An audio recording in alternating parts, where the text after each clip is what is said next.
I got into this whole thing because I was trying to debunk it. When I was at Smartsheet, one of my engineers came into a meeting and was talking about these molten salt thorium reactors. And they're amazing. They do all this stuff. They can't melt down. They don't make weapons. They don't make waste.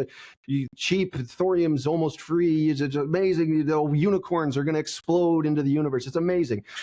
And I'm sitting there thinking, so it's a scam. Like, it's obvious. Like, there's no way it's that awesome. And we're not doing it. We're not that dumb. And so he turns around and he sort of took one of my sayings that I often use, and he's just like, nobody else is doing it is not a technical justification, DJ. It's like, okay, you're right. Let's go find the reason. And I go deep dive, and I'm going to debunk this, and I'm going to win this argument with Scott Weimer because I don't lose arguments. Well, it turns out reality doesn't care what I want the answer to be. So I better get used to the answer that reality is going to give me. And in that case, the answer was, wait, this actually works. But what I discovered, interestingly enough, is there is a huge blind spot in the nuclear industry today. Every single reactor that you're going to go look at, solid fuel. Fuel is solid. It's just you don't question it. Salt. I've got nuclear fuel. Yeah, of course my nuclear fuel is solid. Who would do anything else? You do. It's an almost unquestioned assumption in the entire pipeline. Just because the facts are A, if the narrative is B and everyone believes the narrative, then B is what matters. But it's our job in our industry to speak up proudly, soberly, and to engage people in this dialogue. Those 2.5 billion people that are in energy poverty, they need us.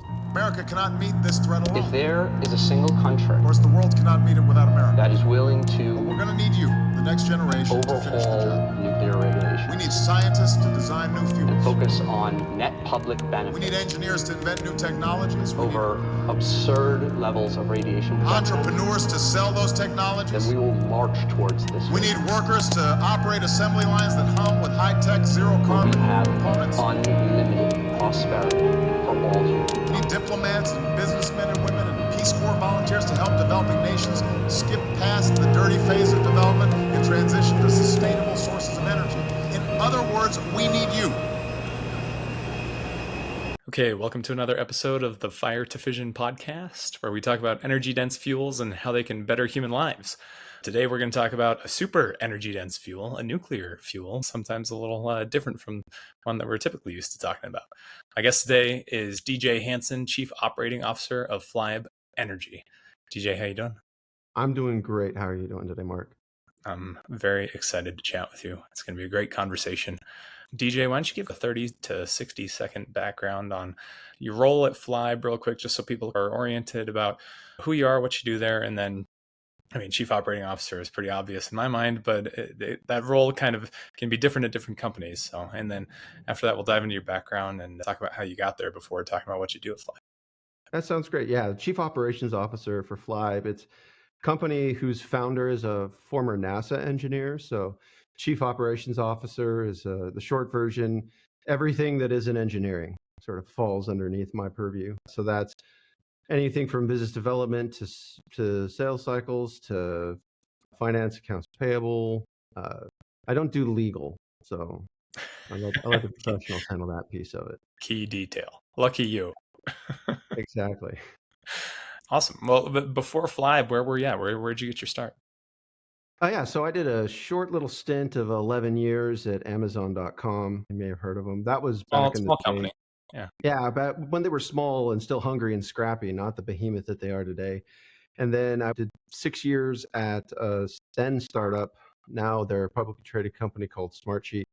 And they went public. I took a couple years off, enjoyed some time with the family, and then decided to jump back in at Flibe and make some good things happen here. Nice. Why Flibe? I imagine you were shopping around a little bit. What drove you to identify them and pick them? In the end, Kirk Sorensen. It's really hard to go out and do something disruptive and change the world when you don't have a visionary, someone that can really point to a spot in the map and say, we're going there. That's where we're headed, lads. Let's all get on the boat and go. And he really has the vision for what the company needs to be, where it needs to go, where that technology needs to go. And the existing, I guess, apparatus, I think, in the nuclear space just doesn't have that will. Yeah. Bold statement out of the gates. I like it. Okay, so who is Kirk Sorensen? I know who he is. He can be a figure on YouTube, but for folks that have never heard from him or heard of him, who is he? If you've never heard of him, you'll find him on YouTube as soon as you start looking about thorium molten salt reactors. Sorensen is I call him the torchbearer of Dr. Weinberg's original vision.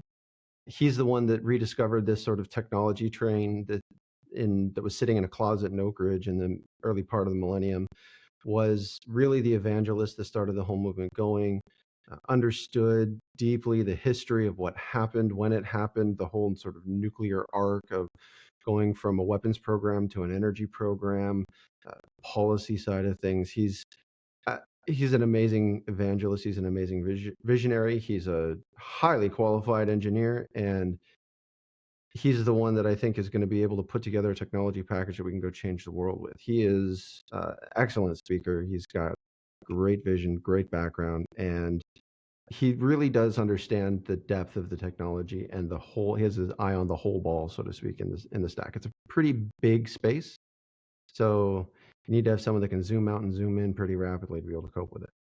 Yeah. So he's founder, president, chief technical guy over at Flibe, right? So Yep. do you want to give, for listeners, kind of just a broad spectrum view of differences between a thorium molten salt reactor and what people might think of as traditional light water reactors or nuclear reactors in the US? Yeah, absolutely. I mean, they have about as much in common with each other as a 1969 Mustang and a Tesla Model S. Really, they sometimes a lot of the words are the They same. both have wheels and they'll take you places, but Yeah, the underlying technology really, really different. The the tagline I always come back to is fission in a fluid is the secret.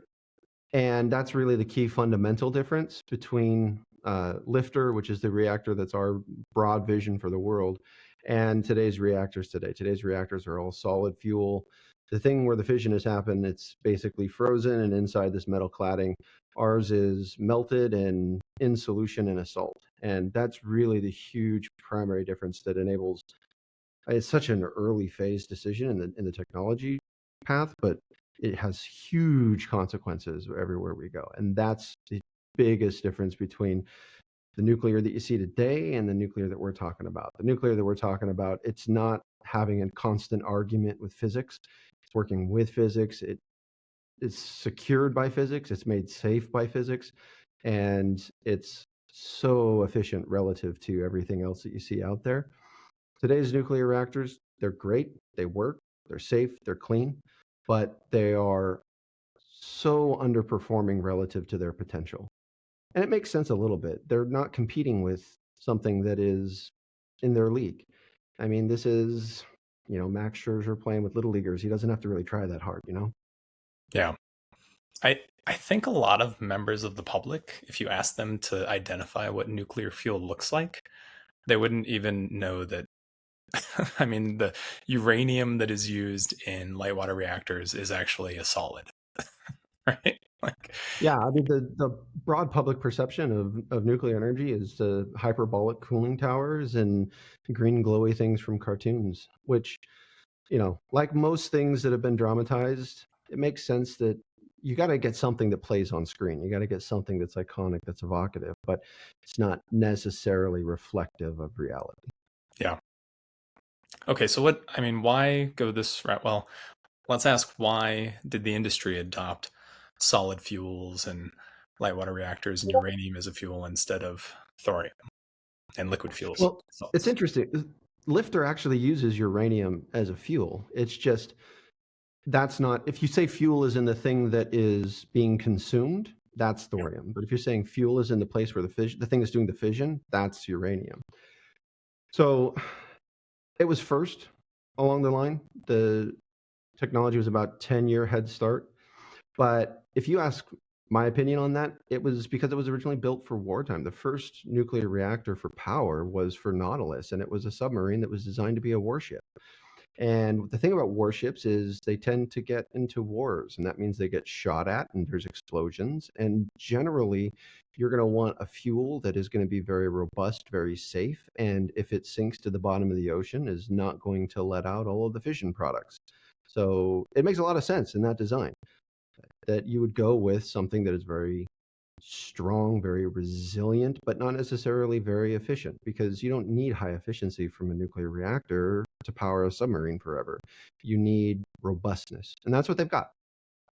They took that technology, developed it, made it available for commercial use, but fundamentally, the decision around solid fuel, I don't think was driven from anything other than we want this to go in a warship and we want it to be safe.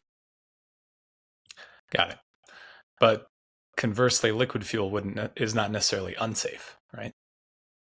No, if you take a liquid fuel and you decide you're going to put it in a warship, that's probably a bad idea, just because warships have to deal with a operating envelope much different than what we're talking about today.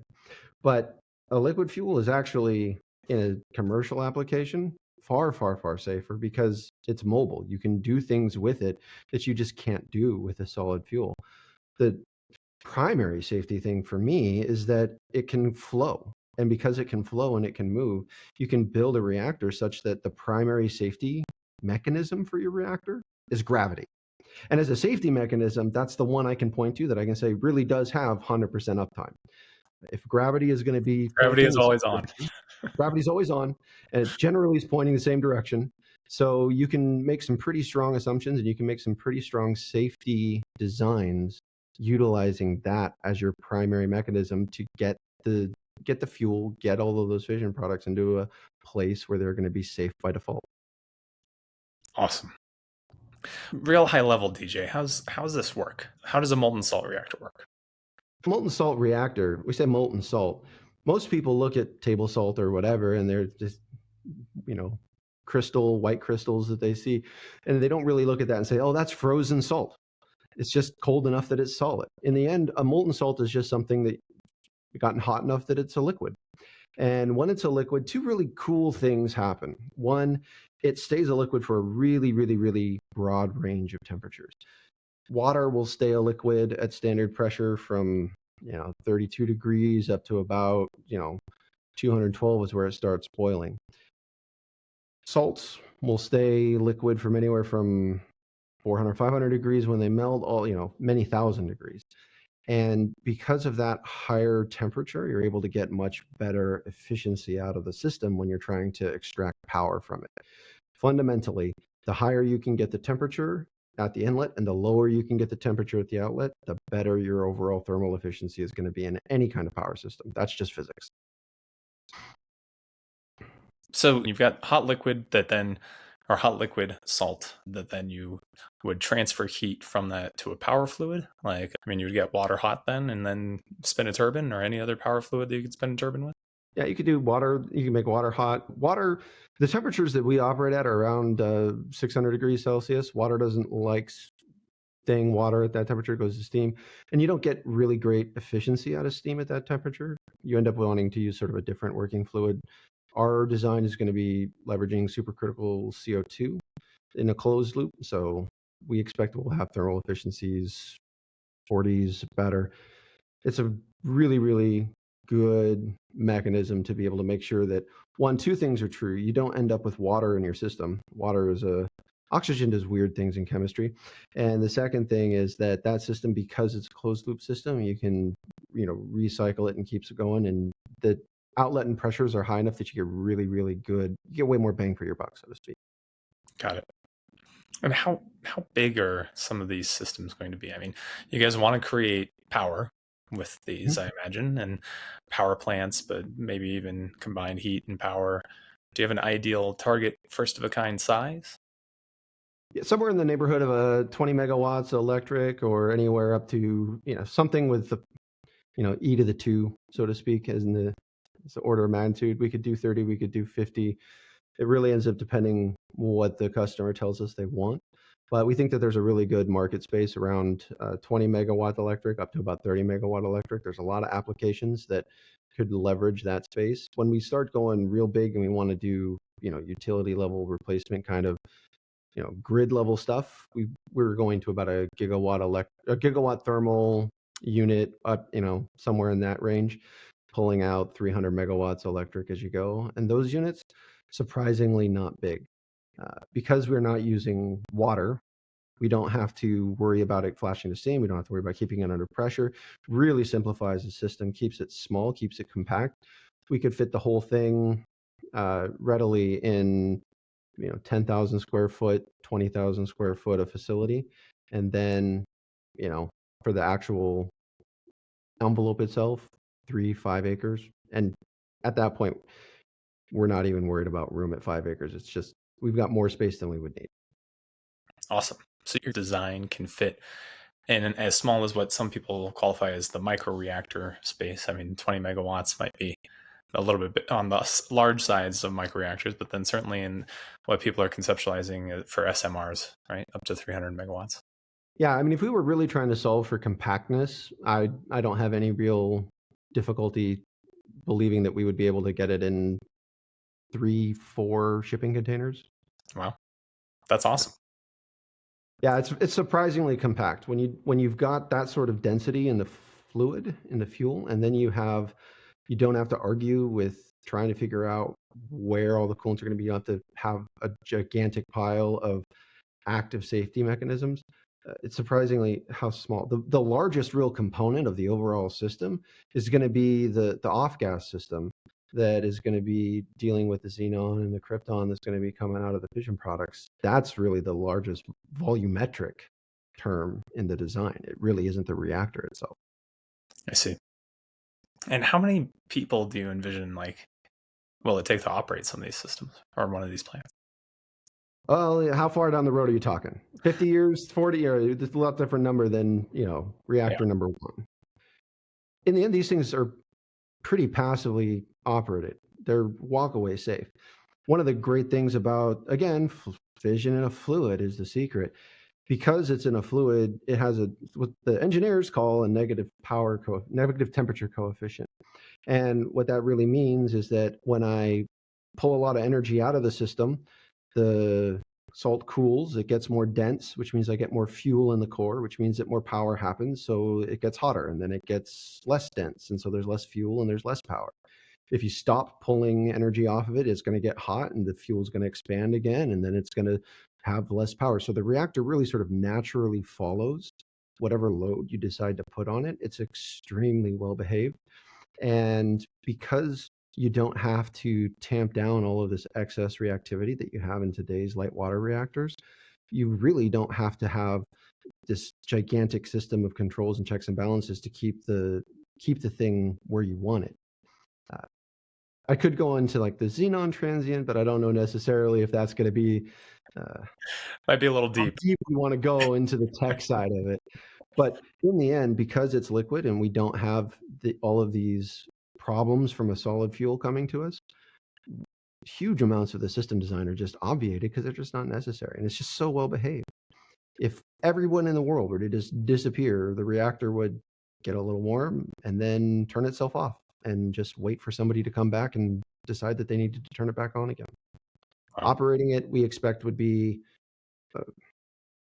in 30, 40 years, a couple folks just making sure that the lights are on and that it's doing what it's supposed to do, and there to react if a red light turns on so they can push the right button. I love it. That's really cool. I imagine it would take a few more people at the onset. At the onset, yeah. So this whole thing is going to be a show me game. And when you're making bold claims and you're saying this thing is 100 times better, 1,000 times better than anything we've got right now, one, the burden of proof is on us. We're not going to talk people into deciding that this is what we need to do with everything in the world. We need to show them with 1 or 2 units.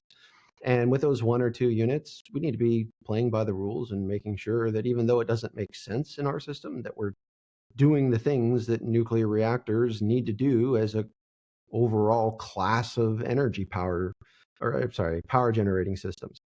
And we're going to have all of the safety mechanisms. We're going to have all of the operative procedures. We're going to have the people trained and operated to be there on site, watching it, knowing, reacting to things. They're going to be trained in the scenarios that we're going to be talking through the whole operational gamut.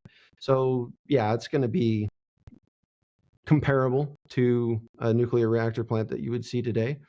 But I imagine quickly, as we are able to demonstrate the way that it behaves, not just in paper and not just from history, but in real life today, empirically, repeatedly, I think that it becomes pretty easy to make the case that maybe you don't need to just have people sitting there doing nothing the whole time.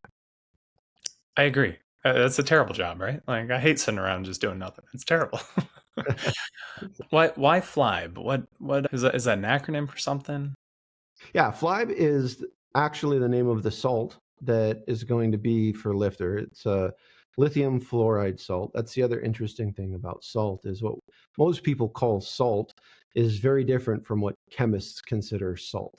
Yep. Really, any salt is where you take the left side of the periodic table and you take the right side of the periodic table that aren't the noble gases, and you say, okay, those two, put them together. Pretty much any of those combinations is a salt. And the salt that we've got is a lithium fluoride salt, and that's the Li and the F. And then there's a beryllium component, which is the Be. Okay, and then I mean, you've mentioned going to demonstrate paper reactors, but that the history piece, these systems have actually been built before, right? They have. It's not like this is totally conceptual and has never been tested. That's my favorite thing about the whole story is we're not talking about something that's just in theory or something that's, the physicists have come up with. That we're not dealing with something that, is perpetually 30 years away from being demonstrated. We're talking about a technology that was built, was successfully operated, was taken through a huge range of operative and environmental parameters. And the technology's demonstrated. The material sciences solved. We've got huge swaths of data coming from the molten salt reactor experiment in Oak Ridge, Tennessee, that was running in the 60s for thousands of hours, very, very successfully. We've got interviews from the folks that were actually there running those reactors, and they talk about what they were doing. They say, oh, it was just a dream. It was almost boring. The thing was so well behaved. You couldn't get it to misbehave. We'd try to get it to do something weird, and we had to really kick it to get it to do something, and then it would just settle down and go back to doing what it was supposed to do. The reactor that we want to build and deploy out into the world, Lifter, that reactor is really just the modern iteration of the design they wanted to build next, which was the breeder reactor, the two fluid design that they wanted to build when their program got canceled. And why was that program canceled? Now, this is a microcosm of humanity, if I never saw it. There's, I think, 3 reasons that you can go back into the historical record and find pretty good documentation for, pretty good support for, and they make some sense. First is political. Nixon needed jobs in California. He didn't need jobs in Tennessee. And pressurized water reactors were in California, and molten salt reactors were in Tennessee. So I'm going to chase the jobs in California. That's the simplest, I think, explanation. I also think it's probably one that's maybe a little bit furthest from actual reality. I think that one gets overstated a little at times. Sure. The second one is this reactor wasn't real good at making weapons material. It was not, which can be a benefit now, right? Like that's. However, in 1960, that was not the best thing for a nuclear reactor. A nuclear reactor that could make weapons in the Cold War was far more desirable than a nuclear reactor that could just make power forever.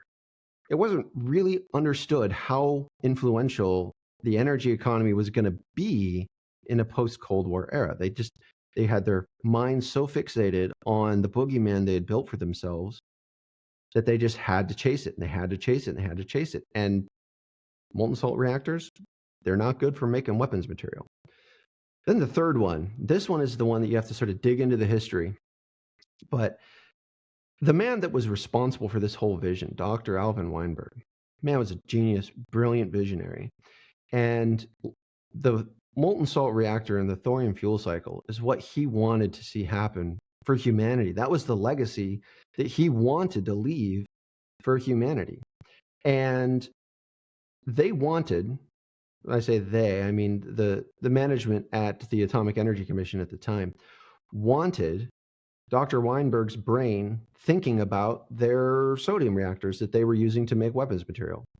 And they canceled the molten salt reactor program to try to free up his brain, to try to free up his resources to go work on this other thing. But once they did that, he just didn't have it in him anymore. He didn't want to leave that as a legacy, that I made as many nuclear weapons as possible. The legacy he wanted to leave for humanity was, I added 2 zeros to the energy budget for the species. Yeah. Mm-hmm. That's, I mean, tragic when that kind of stuff happens, right? Like I say, it's a microcosm of the story of humanity, which is, it's less about doing what is best and more about winning sometimes. Can we circle back to the weapons or proliferation risk real quick? I'm just curious about this. Sure. I know it can be sensitive to talk about, but why is it harder with a system like this to make weapon material versus other types of reactors? Sure. Well, there's 3 reasons in there. One of them is going to be tied to the thorium fuel cycle itself. One of them is going to be tied to sort of molten salt reactors, and it's going to be tied a little bit to physics. So I'll kind of treat those each separately. One, the thorium fuel cycle. There's 3 fissile materials that exist. There's uranium-235, that occurs in nature. And then there's 2 that you have to synthesize, plutonium-239 and uranium-233. And you can make nuclear weapons out of all 3 isotopes. It's technically possible. The laws of physics will allow that to happen. However, of those 3, uranium-233 is really the least suitable for weapons use. The point of a nuclear weapon is to store it. It is to have it and never use it so that it acts as a deterrent. And uranium-233 generally comes with a gamma emitter called uranium-232. And if you want your weapon to be stored and usable for long periods of time, you generally don't want to have to design that weapon so that it is constantly being pounded by high energy gamma rays. So uranium-233, you can make a weapon out of it. It's just much more difficult. And if I can make uranium-233, by definition, I can make plutonium-239. It's very telling that every single state that has developed a weapons program has looked at all 3 fissile materials, and every single one of them has rejected uranium-233 as a preferred weapons material because it's just not as good. But that's the material that's used in the thorium fuel cycle, right? That is the material that's used in the thorium fuel cycle, and it has a special property that makes it amazing for the thorium fuel cycle, which is uranium-233 is the only fuel that in a thermal spectrum reactor, I can explain that a little later, but that in a thermal spectrum reactor can, after a year of operation, you can have more of the uranium-233 than you started with. You can create more of the fuel by consuming thorium. Which, yeah, hence the term breeder, right? You're breeding more of the fuel. Exactly. Yeah. Second component in that, which was the molten salt. When you're dealing with a molten salt, one thing that you can do is the whole thing's a closed system. Because the fuel is liquid, chemistry happens in a liquid state. It happens in a liquid state or happens in a gaseous state. The reason is because in a liquid and a gaseous state, you can mix everything up and get the reactions to happen like you need them to. And so with the fuel already in a liquid state, you can do all the chemistry you would need to do inside the reactor itself. You don't need to take it out, melt it down, refabricate it to chemistry, then refabricate it, reclad it, and put it back in the reactor. So the whole conversion and enrichment industry wouldn't exist, right? Or is kind of irrelevant for... Obviated. Yeah, it ends up, you don't need to keep pulling things out of the ground and then going and enriching it. You don't need to take your fuel out of your fuel rod and then reprocess it. You don't need to do any of that. It just all happens inside the reactor. When it's all happening inside the reactor, you don't have the opportunity for somebody to siphon off any of it. You don't have the opportunity in the supply chain for somebody to go and say like, oh, we shipped 100 fuel rods and we got 100 fuel rods, when actually there were 90 fuel rods and 10 empty things. You just don't have that risk term there. when you can do everything inside the reactor, where the security mechanism is if you go touch it, you're dead because you're inside of a nuclear reactor, it's a pretty good security mechanism. And so a molten salt reactor, because it all happens inside, you can't hide the supply chain. You can't siphon things out because the whole thing's a closed system. It's a sealed system that you can't go muck about with without being very obvious that you are cracking the lid on it. Third one. It's a thermal spectrum reactor. It's not a fast spectrum reactor. Now, thermal versus fast spectrum, I said that a couple times.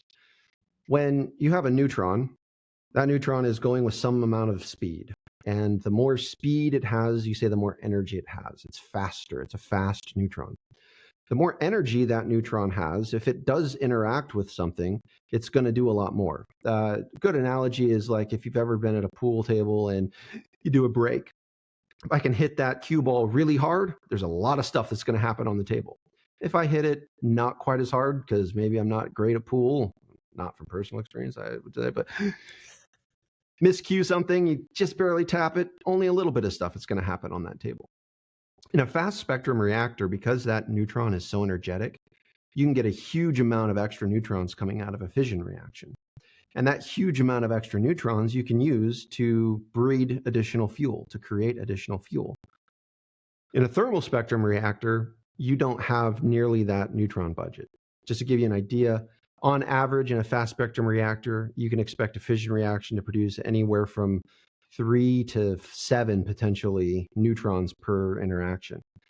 In a thermal spectrum reactor, somewhere between 1 and 2. If you can get slightly more than 2, you're doing great.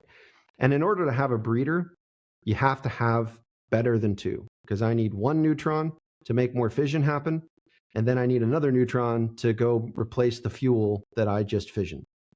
And then I need some extra to go make additional fuel. And that really is why a thermal spectrum reactor is just really not suitable for a weapons program, because the doubling time is too low. You can't produce the material as quickly as you could in a fast spectrum reactor. I see. That's pretty deep, which I love. I find it fascinating. If folks want to learn more, then they can certainly go do lots of reading. Was the EBR2 or experimental breeder reactors molten salt? They were liquid metal, so I mean they were sodium cooled. They're somewhat analogous. I mean those fast sodium reactors really were about breeding. And the thing about fast spectrum versus thermal spectrum is that when I've got a fast neutron, it really doesn't like interacting with atoms. You need to put a whole bunch of atoms in front of it before it's going to hit one of them. And you need a really, really big fuel inventory in order to make fission happen. Sometimes 10, sometimes 100 times more atoms to get the same amount of fission to happen. Just because you need to put so much more in the way so that one of them can get lucky and actually catch it. In a thermal spectrum reactor, because that neutron is slowed down enough, sort of like the world zooms in a little bit and you can see and it can, oh, there's something over there. Maybe I want to go play with him. And you just really don't need the same amount of fuel. And that's why if you're trying to create as much nuclear fuel as you possibly can, you want to get to a fast spectrum. You want as many neutrons as you can get for the amount of fuel that I have to start with. But if you want to generate energy, you don't want fast. Because a fast spectrum reactor, if I've got, let's say, 10,000 kilograms of fuel, I can make maybe 10 reactors. For that same 10,000 kilograms of fuel, I could make 100, maybe 500 thermal spectrum reactors, producing per reactor the same amount of energy. So if you want to increase your nuclear arsenal, you want a fast spectrum reactor. You want as many neutrons as you can get your hands on. If you want to produce energy, you want a thermal spectrum reactor, because you want to be able to, for the fuel that I've got, get as much energy every day out of it as I possibly can. So your guys' reactor design, the lithium fluoride, or let's see, TR, is the T for thorium or thermal reactor? Thorium reactor. Thorium reactor. Okay. Yep. That guy, yeah, he's a thermal reactor. So it's moderated, which means that we have something that slows the neutrons down, bounces them around. And that's graphite in our system. In a pressurized water reactor, that's also a thermal spectrum reactor. The moderator in that case is water. And the hydrogen in that water does a really good job of slowing those neutrons down. The carbon and graphite in our system does a really good job of slowing those neutrons down. And when you can slow those neutrons down, they can stop, smell the roses, play with atoms that happen to be next to the roses. You can make nuclear interactions occur. Got it. So, what, DJ? Why hasn't this been tried more, or does this technology exist in other countries and it's just not being chased in the U.S.? Give me some perspective on that. That's a great question. I got into this whole thing because I was trying to debunk it. When I was at Smartsheet, one of my engineers came into a meeting and was talking about these molten salt thorium reactors. They're amazing. They do all this stuff. They can't melt down. They don't make weapons. They don't make waste. Cheap thorium's almost free. It's amazing. The unicorns are going to explode into the universe. It's amazing. And I'm sitting there thinking, so it's a scam. Like, it's obvious. Like, there's no way it's that awesome. And we're not doing it. We're not that dumb. And so he turns around and he sort of took one of my sayings that I often use, and he's just like, nobody else is doing it is not a technical justification, DJ. And so, okay, you're right. Let's go find the reason. Underneath the hood, I've got a background academically and math and physics, so I wasn't going to sit back and think, well, I have to wait for someone. I'm going to do it myself. And I go deep dive, and I'm going to debunk this, and I'm going to win this argument with Scott Weimer because I don't lose arguments. Well, it turns out reality doesn't care what I want the answer to be. So I better get used to the answer that reality is going to give me. And in that case, the answer was, wait, this actually works. But what I discovered, interestingly enough, is there is a huge blind spot in the nuclear industry today. Every single reactor that you're going to go look at, solid fuel. Fuel is solid. It's just you don't question it. So I've got nuclear fuel. Yeah, of course my nuclear fuel is solid. Who would do anything else? You do. It's an almost unquestioned assumption in the entire pipeline. Everybody that learns how to learn nuclear, they're coming through either the naval program or they're coming through a PhD program. But in the end, fundamentally, all of the nuclear engineering courses, all of the practical experience that people are getting, fuel solid, fuel solid, fuel solid. So if I'm going to send them, and I'm a businessman and I don't know necessarily nuclear, but I want to go help nuclear, I'm going to find experts. And so where am I going to find experts? I'm going to find experts in the nuclear industry. And all of those experts in the nuclear industry, fuel solid. Of course, fuel solid. And when you never question that original, almost dogmatic assumption about fuel being solid, it's amazing how much that one decision affects the entirety of your technology plan, from coolant choice to moderator choice to safety choice to the way you have to deal with the xenon transient, or excess reactivity you need to, all that stuff falls out of, as a natural consequence, the unquestioned design decision that, of course, fuel is solid. Why would it ever be anything else? And that is, I think, why this idea has had difficulty finding traction. Because when somebody outside of the system that can't go do the physics on their own, either because they don't have time or they don't have the desire, they've got to go find an expert. They've got to find somebody that is credible to be able to validate the assertion or not. And I did this myself. And when I was speaking to qualified, one was a doctor, one had 20 years operative experience in a reactor, one was somebody that designed reactors that had been running. All three of them couldn't give me any kind of good answer about, well, what about a liquid fuel? Like, well, you just don't do that.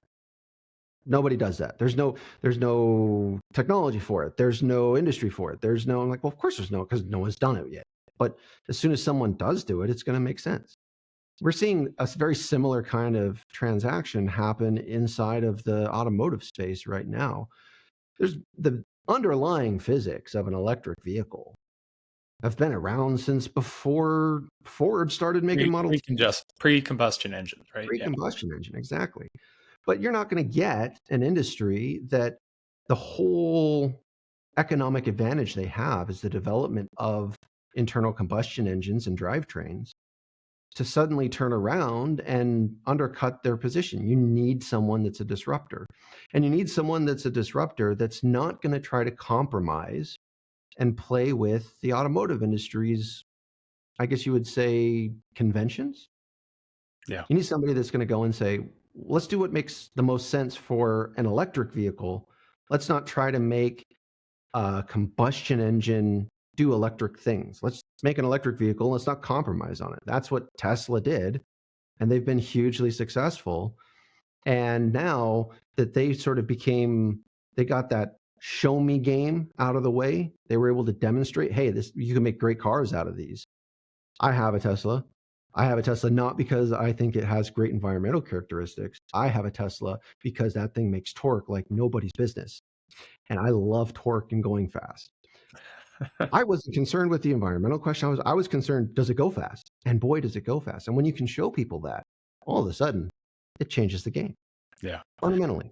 I love that analogy of, well, nobody's done it before. And there's a blindness to the dogmatic groupthink that exists.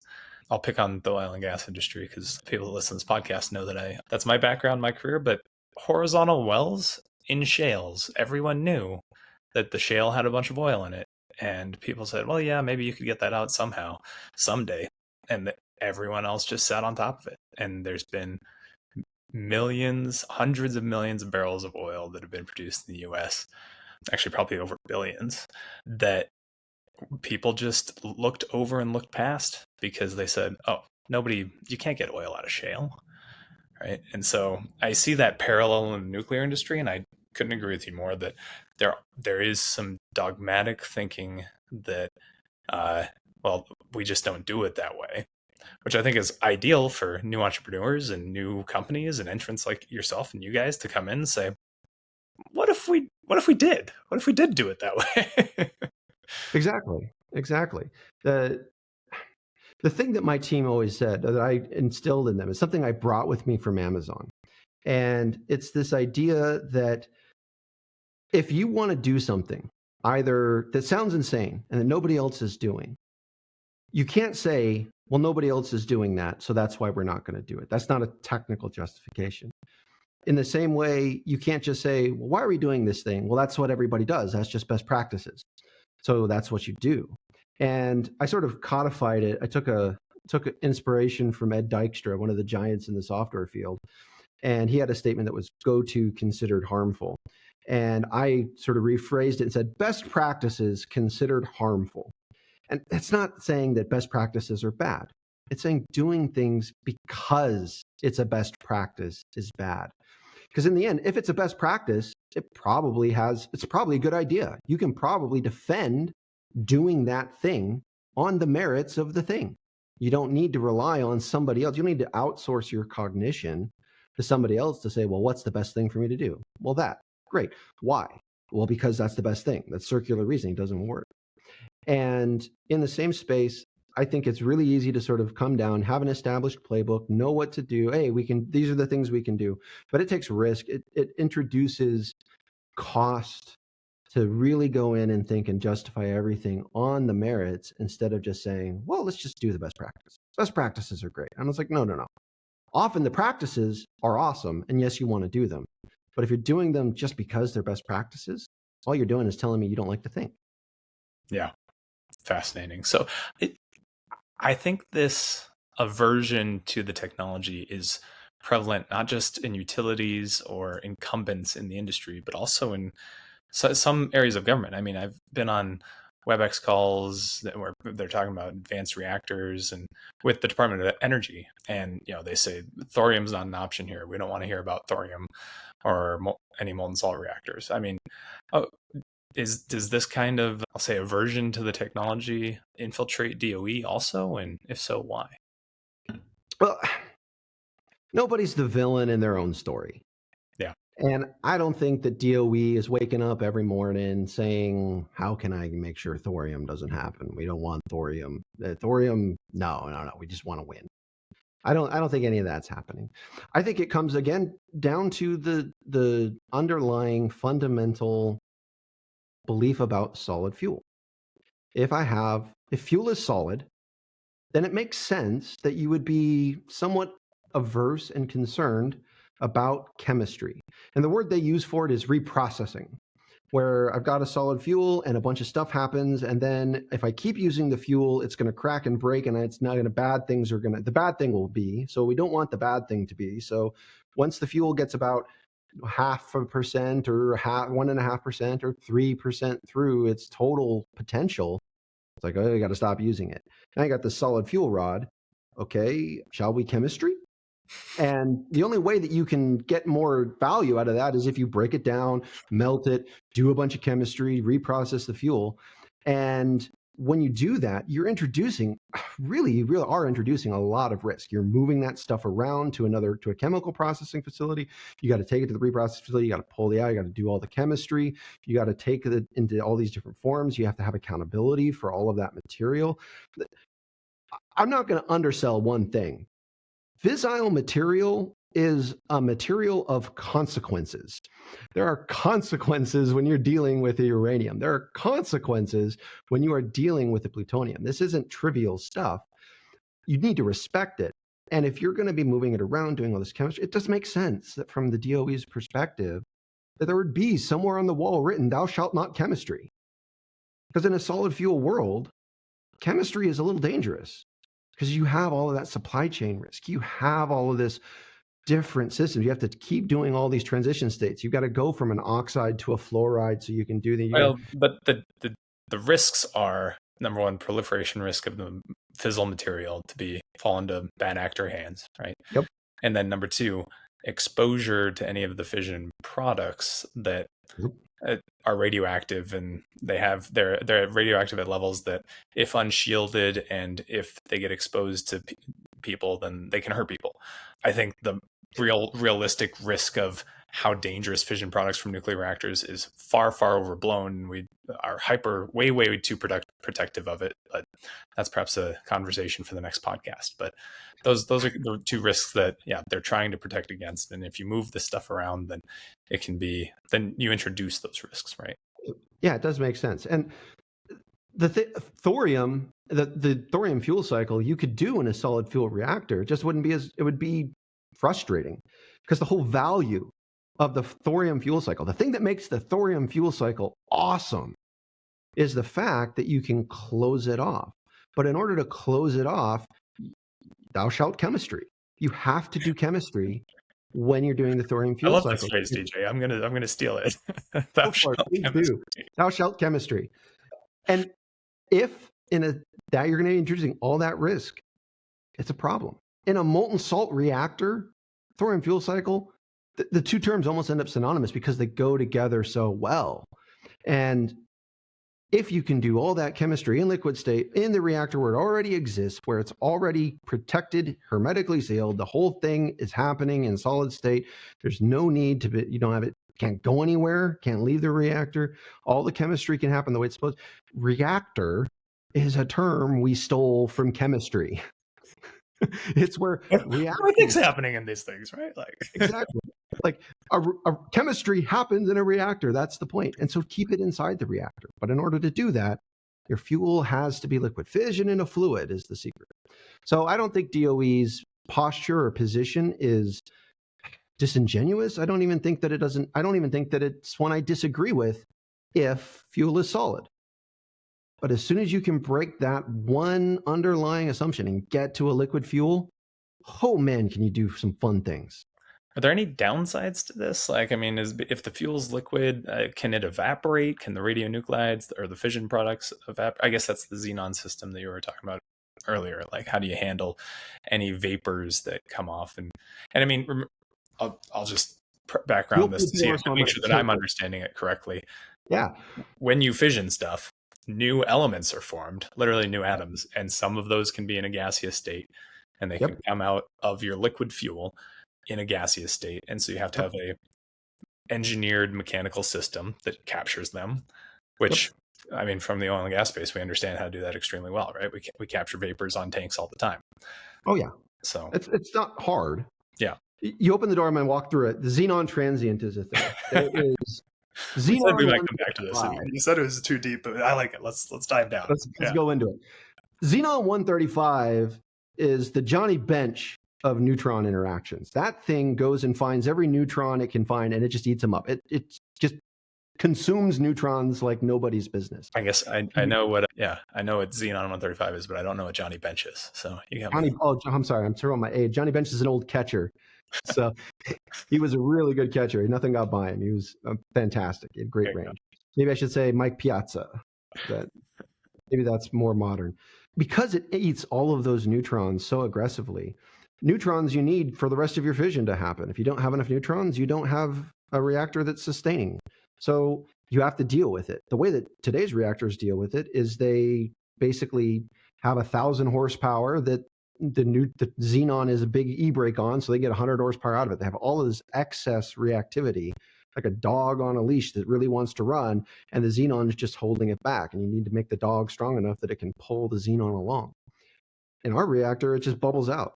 And because it just bubbles out of the liquid, it's still in the reactor, and you manage the off gas in the reactor, and you capture it in the reactor, and you sequester it in carbon in the reactor. But it's not in the core. It's not eating your neutrons. And then you don't have to have all this excess reactivity. You don't need that. You then need to tamp down with all these active control rods and all these active systems to keep it from running away. I don't have 1,000 horsepower engine waiting to break torque on the wheels. I just have a car that's behaving and does what it's supposed to do with traction control. I put the accelerator down, it just goes. I guess this is a good opportunity. Am I correct? People say, what about Chernobyl? And in God bless HBO and their series, right? When they're in the courtroom in the fifth episode, and they're talking about the xenon poisoning and how that was problematic. And it looked like the reactor was shutting down, but really the xenon was poisoning it. And then reactivity shot up and spiked. Your guys' design, theoretically, that should be impossible, right? It is impossible. Yeah. Chernobyl, you look at it, it behaved the way it was designed to behave initially. And pretty much every nuclear incident that you want to point to, the system does. Fission pretty well stops pretty quickly. What you end up with is all these decay products that are still producing heat, and they need to be managed. But the thing that really made Chernobyl a problem wasn't nuclear. It wasn't nuclear at all. It was the energy came from nuclear. The actual explosion was hydrogen. Yeah. And the hydrogen came from the water that was in the system. You get to the right stoichiometric mix, and then I got a bunch of oxygen, a bunch of hydrogen, I gotta make a big boom. And so you're storing up this energy over this long period of time and then releasing it all at once. And that exceeded the strength of the containment vessel, and pop you go. And we have an international incident, gentlemen. Our reactor can't do that. The salt has such a great thermal range. It can absorb so much energy that it just will stay liquid before it'll be the last thing that even thinks about talking about a transition. It just, the energy budget just isn't there. And because when it's liquid, it can flow, you can take it to a situation where all of that decay heat, all of that energy that's sort of there can just be passively dealt with in solid state without any moving parts, just sitting there happily waiting for someone to come, turn it back on again, turn the heaters on, melt it, get it pumped back up into the reactor where it can start doing its job again. The fundamental passive safety of a liquid fueled molten salt reactor is unmatched. It's why we get so excited about it. It's why Kirk is running around telling everyone for years, this is the best thing ever. Why aren't we doing this? Why aren't we doing that? If someone could come to me and tell me why this doesn't make sense, I would be the happiest man alive, because I got to learn a new thing, and it's going to save me a lot of time in my life. But I haven't found that person yet. So, but you guys are doing it, right? So circling back to Flibe, I mean, we spent a bunch of time going into the physics and talking about why, which is really helpful. And we're coming up on our time now. So if you got to run, DJ, feel free. I've got all the time in the world. So cool. Me too. Well, at least for another hour. So, but I don't think we'll that long. You can ask my wife. You put a quarter in me, and I will talk about this until the sun comes up. She was not pleased when at 5 a.m. I woke her up after my final sort of deep dive on this, and I'm like, I just think this is the answer now. When I finally looked at it, and I was like, I think this is the thing. I will go up at 5 o'clock in the morning, and after I've been up all night, I'm like, I think thorium is the answer. And she's like, that's lovely, dear. I'm sleeping. So I'll go on this forever.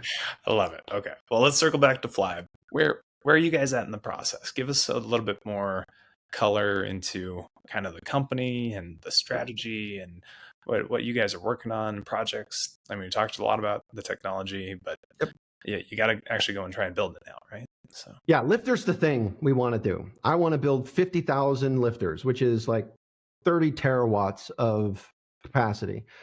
I want to do that before I die. But in order to do that, it's going to take. do it, man. Sounds awesome. Let's go. You want to come down? Let's get going on it. In order to do that, we're going to need a whole bunch of uranium-233. It's the super fuel. It's the thing that catalyzes the whole thing. You can't do it with U-235. You can't do it with plutonium-239. You can only do it with uranium-233. Does not exist in nature. Have to synthesize it. Got to make a supply. That's our project today, is making a supply of uranium-233. And the way we're going to make that supply of uranium-233 is with the reactor that's our current project, which is LaFleur, which I love the name, by the way, which is exactly the lithium fluoride low enriched uranium reactor. And what that reactor is designed to do is it is designed to consume fissile uranium from natural sources. It's enriched to common commercial standards today, the stuff that's going into PWRs today, that level of enrichment. And to take the fission that's happening there, and it can't make 1-to-1 or 1 to just a little more than 1. It can make about 60%-ish. But if I can get a bunch of LEU and I can convert 60% of it to superfuel, then I have a good thing. That's the project that we're going to be working on today. The fundamental technology ends up being the same. The fundamental operative characteristics of the reactor really end up being the same. I have fission happening. I have all that fission stuff I need to deal with. I need to know the chemistry. I've got an off-gas system I got to deal with. I've got a power conversion system I got to deal with. The only difference between lifter and LaFleur in the end is what's in the salt. So fundamentally, it's the same reactor, but one is going to be able to run off of stuff I can buy today, and the other is going to run off of stuff that I need to make in this thing that I can buy today. That's our current project. That's what we're going to do the pilot reactor with. We expect that reactor is going to be going into construction before the end of next year. And we'll targeting operation in 29 or 30 in order to get that done. And we expect that we're going to build more than one of those guys. And we're going to end up building as many as we can, getting a uranium-233 supply, and then turning around and pretty much taking those boxes we built, draining the salt, putting a new salt in that's lifter, and now LaFleur is a lifter. And off we go to the races. That's the vision, that's the current project, and that's the thing that we're going to be going to metal on pretty soon here. That's great. I'll say it back to make sure I understand. There's currently no domestic or even perhaps international supply of uranium-233. In order to synthesize uranium-233, I mean, it starts with thorium, right? But to get to uranium-233, you smack it with a neutron and voila, because thorium's 232, right? Yep. So thorium-232, hit it with a neutron. You add a neutron to the yeah. And then once you've got that material, then you can use it to create more fission products, more neutrons, but then make more uranium-233. So you guys are essentially creating a chemical plant to make a fuel source, an energy-dense fuel, right? What do we talk about on this podcast? You'll then bank and collect, but then over time, that'll be your fuel source that you can take and put in other reactors. Am I thinking about that correctly? Exactly. You got 100% right. The machinery and the systems that you'll build for this fuel processing or really kind of fuel construction or fabrication will be, just like you said, identical and applicable to the power systems that you guys think you'll eventually want to build and use to generate electricity. Yep. They're all basically it's effectively the same box. Chemistry is the same, the fundamental nucleus. It's uranium and it's uranium. It's just a different isotopic number. When you talk of fuel, it's sometimes interesting because it's like, well, do you mean the thing that the box eats, or do you mean the thing that does the fission that generates the energy? So The uranium-233, it's perfectly acceptable to call it a fuel. You're 100% right, but it's not what the box eats. It doesn't consume it as it goes. The thing it consumes is thorium. And this gets to my favorite unit of measurement I've come to.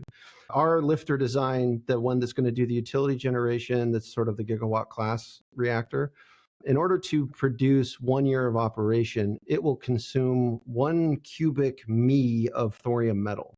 So take a cube of thorium metal that's my height, about 6 foot, and cut it up into number 2 schedule rods and put that schedule 2 rod into the salt, and that dissolves. And when that rod dissolves, you take another one and stick it in, and it dissolves like almost like a hot glue gun, but a little bit more juice underneath it. And that's the fuel that the thing eats. But underneath it, the catalyst, the piece that makes the whole thing go, is that uranium-233. But you got to have it initially to get the thing started. Yeah. Fascinating. Do you guys have a certain area? I mean, you guys are based in Alabama, right? So. Yep, Huntsville, Alabama, home of NASA, and a lot of smart people with PhDs. Are you guys thinking about building these first systems there or elsewhere? I mean, we can build this thing pretty much wherever. Because it's a molten salt, we don't need access to a water supply to be safe. We can build them pretty much anywhere that gravity points down, which is pretty broad space. So anywhere that I have permission to build these things, we'll be able to build them. If a community wanted to build them by 2030, because say a coal plant was shutting down, is that feasible or is that too fast? If they got the money, it's feasible. Yeah. Yeah. You give me what to get through it the whole time, spin up an extra piece, 600 million? I can do it for 600 million. For 300 megawatts? 300 megawatts. Electric? Sure. 300 million times 300 megawatts, 2.5 billion. I got you. Perfect. Yep. I'll call my friends and family. Get together, send the hat around, collect it up, call me. We'll do a contract. We'll get that thing built for you. I'm being a little facetious, but actually, yeah, no, all it takes is money, right? My whole business strategy from the time that I've been at Amazon has been, don't ever tell your boss no. Just tell him how much it'll cost. Yep. Okay, are there opportunities beyond just heat and power? I think on your guys' website you've got something about isotopes, or I don't know if you want to touch on that. Yeah, there's actually opportunities before heat and power, but the problem with all of those opportunities, you end up saturating those markets. I can't go make a $100 billion company out of selling into a $3 billion market. Right. The only energy, you've been in energy, you know how cutthroat it is. $6 trillion a year. Yeah, but boy, can you sell it. There's always a customer. The next customer, they'll always buy it. They may not want to pay as much as you want to sell it for, but they'll buy it. And fundamentally, that's the reason that we get to energy, is because we just are not going to run out of customers.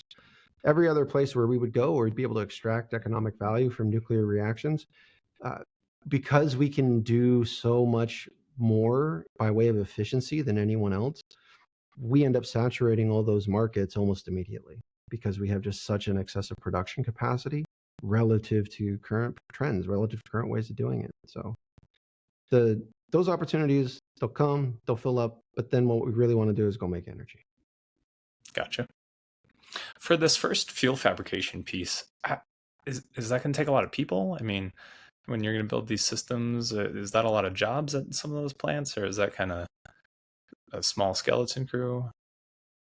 It ends up depending a little bit on how we do it, who wants to partner with us. There's a few different kind of economic considerations along how it goes, but it's not going to happen without someone being there to push the buttons and do the work.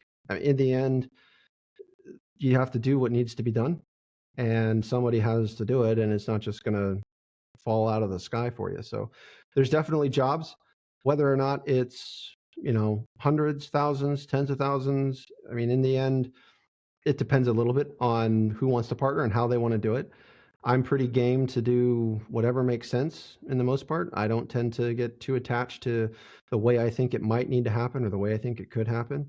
If the dude signing the checks decides that he wants to do it this way or that way, ethical, cool, let's go. Nobody's dying? Great, let's do it. Gotcha. Okay, well, let's see, we'll jump to some of the questions that we ask most of our guests. So I'm trying to think of how to personalize this question for you guys, because it sounds like you've got a strategy picked out and all it would take is just money, right, to accelerate it. But how could we... Money and permission. Money and permission, I see. So, well, maybe that's a good question. Do you guys view the NRC as a big challenge, or are you engaged with them? How are you thinking about that? Yeah, again, like nobody's the villain in their own story. The NRC, they're not bad guys and, someone that you need to antagonize. Their job is to keep the public safe. And when you're asking the NRC for a license to operate a reactor for 60 years, all of a sudden they're going to have to do a lot more math than if you're asking the NRC to license a reactor that's going to operate for 6 years. So I don't anticipate that the NRC is going to be they're not going to be problematic, but they are going to be a process that you need to respect and you need to go through and you need to, follow. You need to satisfy them that their job is not to stop nuclear reactors. Their job is to make sure that the public does not pay for somebody else's enthusiasm. Now, I've got enthusiasm, so I'm fine with the NRC saying, well, hold on there, chief, slow down a little bit. Prove to me that like you've got $20 in a dream right now. And I love the vision, kid, but show me the math. I got no problem, showing my math to the teacher, but we're going to, they're going to partner with them. We're going to do the job with them. I don't think that they're going to be in the way, but it is a process. It's going to have to happen and it's not going to be free. I would love if we didn't have to pay for our own oversight regulation, but I don't always get what I want. So I'll write the check. DJ, that's one of the most mature answers I've heard to that question. So well done. Thank you. Be sure to tell my mom. If people want to help or get involved, how can they help you guys? This is an interesting answer. If the thing that really we need is a little bit of cooperation from representatives in the federal government. And I don't need people to sort of call their rep and make sure that their rep is going to be our champion and go make sure this happens. The thing that we need is we need people to call their rep and make sure that their rep perceives that there's going to be a cost to them if they're in the way. We've got people ready to champion this, to go make good, sensible reforms about how we regulate nuclear. We've got those people in place. We've got the strategy in place. But when that guy stands up and he says, I'd like to do a thing, all of a sudden every other politician says, oh, he wants a thing. I can get something out of it if I can stand in the way. And the only thing that stops that in DC, the only thing that stops people saying, well, you want to get by me, you got to give me something I want. The only thing that stops that is if those representatives perceive that there is a cost to being in the way. Because being in the way normally is free. But if you can call your representative, and you don't have to tell your representative off, you don't have to get aggressive, you just need to say, I care about nuclear energy, and if you are in the way of nuclear energy happening, I am not going to be happy, and anyone that comes along that isn't in the way is going to get my vote and not you. So don't get in the way, which isn't go run out and do all the things. They don't want to go do that. They got their own stuff they want to do. I understand that. But boy, when they see that opportunity to get in the way, what I want them thinking isn't, ooh, what can I get for this? It's, there's going to be a cost. Call your reps. Let them know you care, and let them know that you care, that they are not a barrier to change. I like that. Okay, well, DJ, leave us with your most positive view of the future. I know you said you want 30 terawatts of Flibe reactors all over the world, but in, call it 5, 10, 20 years, what's it going to look like? Could we have Flibe reactors in Colorado? I mean, I said in Colorado. Could we build a couple out here? Yeah, absolutely. I don't see any reason why not. Let's go do it. 20 years, 10 years, I think we start to have optimism. In 20 years, we should be showing instead of telling. And when we're showing, all of a sudden, you can get people to see the vision. You can induce optimism and hope, and that catches fire. 20 years, boy, I can't wait for 20 years. We're going to live in what I call it the post-peak world, where in the 70s we had peak oil, and then we had peak water, and then we had peak whatever. Now we've got peak guilt. I don't know, whatever we got, peak whatever right now, but everything is peaking, and then it's all on a decline. And exactly, it's downward. We triple the world's energy budget. There's no peak whatever anymore. You'd be amazed the sets of problems that you can solve with the judicious application of a gigawatt of energy. Energy solves it all. It wipes all the problems away. And in the end, if we can decrease cost and increase availability and not have bad trade-offs with the environment, we are going to have optimism. I love thinking about 50 years in the future. 50 years in the future, I want to get there now, because we're not going to have the kinds of scarcity. We're not going to have the kinds of trade-offs. We're not going to have guilt over consumption, because consumption is not going to come with ruining something else around us. Consumption is just going to come with producing economic activity for your neighbor so that they have a job, so that they can consume the things that you produce. I have all kinds of optimism for the future. I get excited about it, because if you can make energy not a scarcity anymore, you can make a society. When Kirk Sorensen said it, and I love it, when we learned to harness the chemical potential of carbon, we learned to be civilized to each other. Within 100 years, slavery disappears everywhere that carbon starts getting burned. If we can do the same thing, what sorts of problems in our society will we make disappear because we can learn to be civilized to each other, because we can harness an additional 2 orders of magnitude of an energy source? I'm so excited for it. And it's a fantastic place to stop. DJ Hanson, thanks so much. What a fantastic note to leave us on. It was my pleasure. Thank you so much for having me.